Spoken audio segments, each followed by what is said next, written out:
आर्य समाज के संस्थापक महर्षि दयानंद ने आर्य समाज के 10 नियमों में लिखवाया है। वेद सब सत्य विद्याओं का पुस्तक है।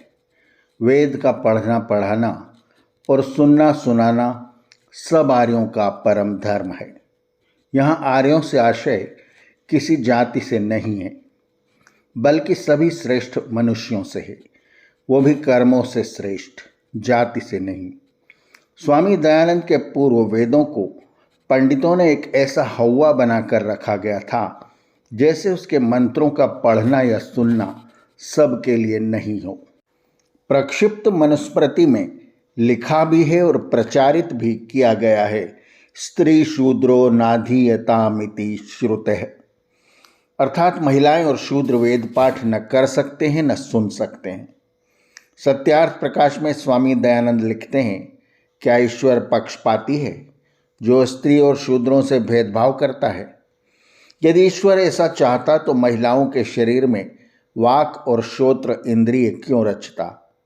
जैसे परमात्मा ने पृथ्वी, जल, अग्नि, वायु, चंद्र, सूर्य और अन्नादि पदार्थ सबके लिए बनाए हैं, वैसे ही वेद सबके लिए प्रकाशित किए हैं।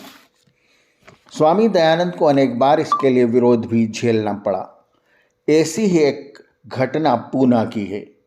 श्री गोविंद रानाडे स्वामी जी के अनन्य भक्त थे। उन्होंने स्वामी जी के प्रवचनों का इंतजाम पुणे में किया। पहले ही दिन उस प्रवचन में शहर के विद्वान, प्रबुद्धजन और अनेक पंडित आए।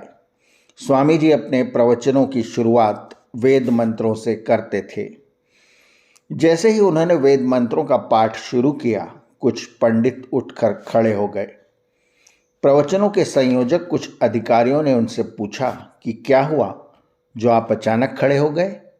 उनमें से एक पंडित बोला, यहाँ वेद मंत्र बोले जा रहे हैं, जबकि यहाँ शूद्र, विधर्मी और अनेक निम्न कुल के लोग मौजूद हैं। हम वेदों का ऐसा अपमान नहीं सहन कर सकते। अधिकारियों ने उनसे रुकने का आग्रह किया। फिर स्वामी दयानंद ने भी बार बार उन पंडितों से कहा, आप रुक जाएं, क्रोध न करें। पर वो गुस्सा करते हुए और अपशब्द बोलते हुए चले गए। स्वामी दयानंद ने उस दिन इसी विषय पर प्रवचन दिया और वेदों के ही प्रमाणों से सिद्ध किया कि वेदों का उपदेश मनुष्य मात्र के लिए है।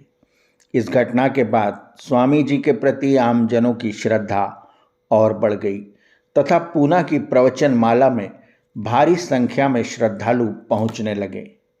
ऐसे थे ऋषि दयानंद, जिन्होंने अनेक बार यह सिद्ध किया कि वेदों के ज्ञान प्राप्त करने का अधिकार सभी को है।